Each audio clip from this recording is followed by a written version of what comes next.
Indian air force की official website पर एक नया अपडेट जारी किया गया आपका एनरोलमेंट लिस्ट एंड रिजल्ट से संबंधित।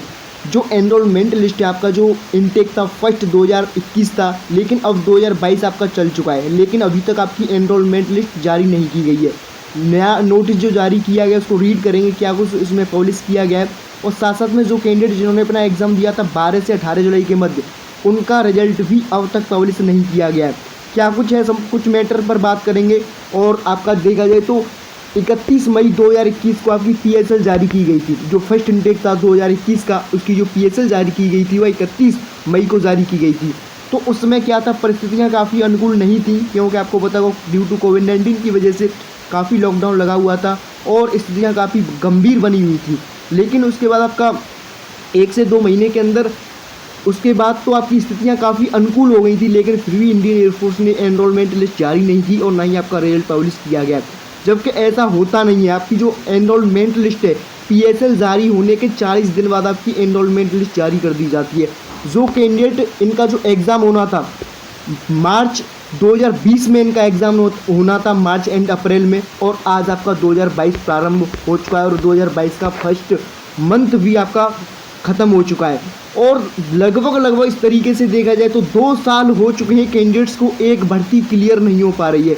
क्या कुछ लगा रखा है आप यहाँ से देख सकते हैं। कैंडिडेट्स के साथ काफ़ी खिलवाड़ किया जा रहा है और जिस तरीके से एक अन्याय की स्थिति बनी हुई है आपका, हमको डिफेंस में ऐसी स्थिति देखने को नहीं मिलती थी, लेकिन इंडियन एयरफोर्स ने जिस तरीके से बार बार निराश किया और आज फिर से निराश किया। आपका जो नोटिस जारी किया, आप इस नोटिस को आराम से रीड कर सकते हैं। ड्यू टू एडमिनिस्ट्रेटिव रीजन्स आपका बता दिया जाता है, लेकिन इसमें कुछ स्पष्ट नहीं बता दिया जाता आपका क्या कुछ रीज़न है। उस रीज़न को एक बार बता दें, ये रीज़न है, हम आपकी भर्ती नहीं लेंगे। अब आप अपना जो इंतज़ार आप देखना बंद कर दो और कहीं दूसरी भर्ती आप देख सकते हो। दूसरी की भर्ती की बात करें तो आपका चाहे RRB NTPC हो, चाहे आपका SSC हो, चाहे आपका डिफेंस का कोई भी क्षेत्र हो, जो कैंडिडेट आर्मी की तैयारी कर रहे हैं उनको भी पता होगा आपका जो रैली की भर्ती हुई थी उनका अभी तक एग्ज़ाम भी नहीं हो पाया है। तो जिस तरीके से एडमिनिस्ट्रेटिव रीजन्स बताए जा रहे हैं और कोई भी स्पष्ट रीज़न नहीं बता दिया जा रहा है कि ये रीज़न से इस वजह से हम आपका जो रिजल्ट है एंड एनरोलमेंट लिस्ट है पब्लिश नहीं कर रहे। देखिए उन कैंडिडेट्स की क्या गलती है जिन्होंने एग्ज़ाम के लिए फॉर्म जो फिल किया था 2020 में फिल किया था। आपका देखा जाए तो 2019 में आपका नोटिफिकेशन जारी किया जाता है, जबकि 2020 में शेड्यूल एग्ज़ाम रखा जाता है अप्रैल में, लेकिन कोरोना वायरस आ जाता है। कोरोना वायरस के चलते आपका जो एग्ज़ाम था पोस्टपोन हो गया था। नवंबर मंथ में आपका एग्ज़ाम लिया जाता है। तो नवंबर मंथ के बाद आपका जो रिजल्ट था, आई थिंक दिसंबर मंथ में आपका रिजल्ट पब्लिश किया गया था, लेकिन उसके बाद आपका सेकेंड फेज़ हुआ। सेकेंड फेज़ में आपका PFT हुआ, DF आपका SRT GD ये सब कुछ आपका करा लिया गया। तो उसके देन आफ्टर आपका मेडिकल कराया गया और उसके बाद आपकी जो PSL जारी होनी थी वह 30 अप्रैल को जारी होनी थी, लेकिन 31 मई को जारी हुई थी। 1 मंथ डिले हो गई थी, लेकिन उसमें कोई ज़्यादा बड़ी बात थी नहीं, क्योंकि कैंडिडेट्स को इतना इंतज़ार कर रहे थे। कितना पेशेंस रखें।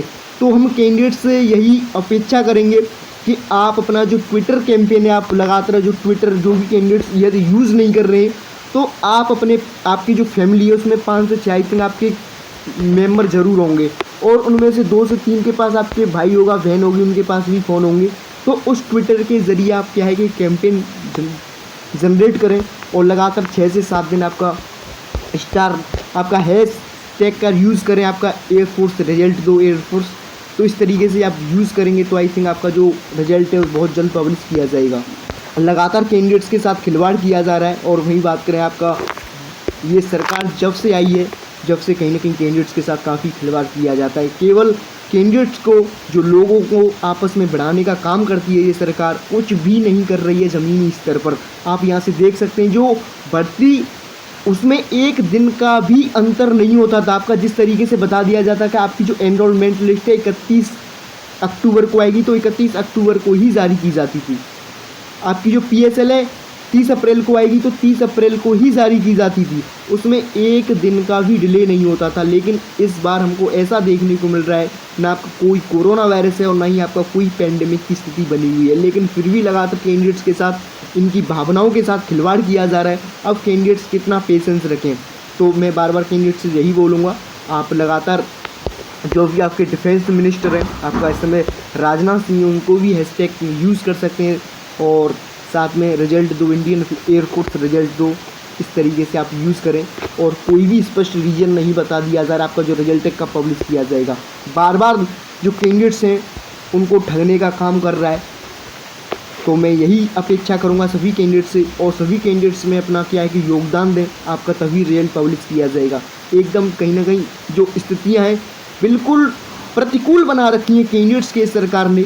आपने अभी देखा होगा आरआरबी एनटीपीसी से संबंधित जो आंदोलन हुआ था, जिसमें जो कैंडिडेट्स थे, और जैसे ही आंदोलन हुआ तो उसके तुरंत आपके 1 से 2 घंटे में जो रेलवे मिनिस्ट्री था उसने एक नया नोटिस जारी किया था। और आपका जो आपको पता होगा, आई थिंक आपका जो एनटीपीसी का जो सेकंड स्टेज था फरवरी मंथ में प्रारंभ होना था, लेकिन उस पर स्टे लग चुकी है, आपकी जांच कमेटी बैठ चुकी है। इसी तरीके से आपको ही कुछ करना पड़ेगा, कोई कुछ नहीं करेगा, केवल आपको ही अपने हक के लिए लड़ना पड़ेगा। तो हम यही आपसे आशा करेंगे कि आप अपने हक की लड़ाई में बिल्कुल योगदान दें। थैंक्स, जय हिंद।